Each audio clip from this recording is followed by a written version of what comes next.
여러분 안녕하십니까?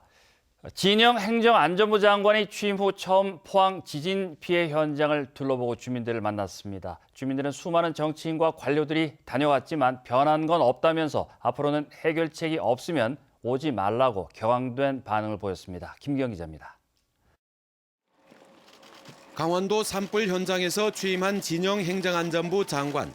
지열발전소 현장 브리핑에서 산업통상자원부 공무원과 한국지질자원연구원, 넥스지오 엔지니어들이 매뉴얼만 지켰어도 포항 지진은 일어나지 않을 수 있었다는 보고를 듣고 재난주간 장관으로서 안타까움을 나타냈습니다.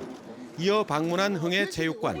주민들은 촉발 지진으로 밝혀진 지 한 달이 넘도록 변변한 대책 하나 내놓지 못하는 정부에 그동안 쌓였던 울분을 토해냈습니다. 장사 안 되고 정말 쌀 사 먹을 돈도 융통이 안 되고 이제는 정말 분신 자살을 해야 되나, 시청에 띠 메고 가서 항의를 해야 되나, 서울로 올라가야 되나. 최근 여야 대표가 다녀갔지만 서울에 가면 정쟁에만 몰두한 채 포항 이재민을 잊어버렸다며 특히 국회에 대해 강한 불신을 나타냈습니다. 국회에서는 사업 네 자리 사업을 하고. 대책을 내놓기 전까지는 못 간다며 10여 분 동안 항의를 받았고 포항시장의 사과로 울분이 조금 누그러졌습니다. 지자체장으로서 적각 시원한 그걸 못 해드려서 정말 죄스러운 그런 마음입니다. 지진 피해를 입은 각계 대표들과 간담회에서 진상규명과 책임자 처벌, 특별법 제정, 포항경제 재건을 위한 특단의 예산 지원 등 다양한 건의가 본무를 이루었습니다. 진영 장관은 주민 의견을 경청한 뒤 당장 대책을 내놓을 수 없어 답답하지만 진정성 있는 해법을 내놓겠다고 약속했습니다. 어려움이 해소될 수 있도록 이렇게 노력하겠습니다. 최선의 노력을 다하고 제가 지금 어떻게 딱 이건 어떻게 한다 뭐 이런 말씀을 못 드리는 거에 대해서는 참 죄송하게 생각하고 정부와 정치권을 믿고 1년 반을 기다렸지만 허리를 구부려야 들어가는 텐트 생활을 아직도 면하지 못하고 있습니다. 건성건성 인사칠의 방문이 계속되고 있어 주민들의 인내심은 임계치에 이르고 있습니다. MBC 뉴스 김기영입니다.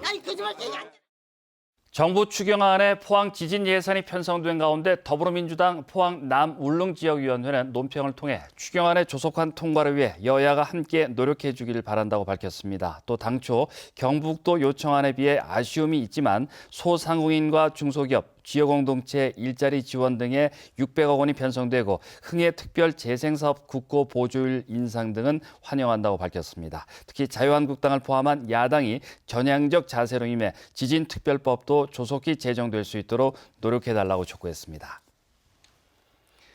대한축구협회는 어제 축구종합센터 경주시 후보지인 경주 세계문화엑스포에서 현장 실사를 했습니다. 실사 내용은 교통과 주요 지점 접근성을 비롯해 부지 규모의 적정성과 지형, 인허가와 비용, 지원 내용 등입니다. 협회는 2차 심사를 통과한 경주시 등 8개 지자체에 대한 실사를 거쳐 다음 달 우선협상 대상지 3곳을 선정합니다.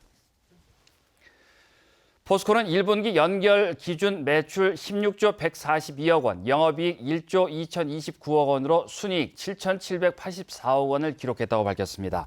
철강 부문에서는 영업이익이 감소했지만 글로벌 인프라 부문 등 무역 에너지 사업의 호조로 7분기 연속 1조 원 이상의 영업이익을 달성하며 7.5%의 영업이익률을 기록했습니다. 포스코는 글로벌 경제 불확실성으로 수익성에 부정적 영향이 예상돼 원가 절감과 고부가가치 제품 판매 확대, 재무 건전성 확보 등 수익 창출 노력을 지속할 계획입니다. 경북도에서도 고농도 미세먼지 발생 시에 배출가스 5등급 자동차의 운행을 제한하기 위해 경북도의회 조주홍 의원이 미세먼지 저감 및 관리에 관한 조례안을 발의했습니다. 조례안에 따르면 5등급 자동차 운행 제한과 함께 미세먼지 피해 발생이 우려되는 사업장은 예방 대책을 수립해 설명회를 개최하는 등의 내용을 담고 있으며 도의회 임시회 심의를 거쳐 최종 확정될 예정입니다. 이상으로 MBC 뉴스를 마칩니다. 고맙습니다.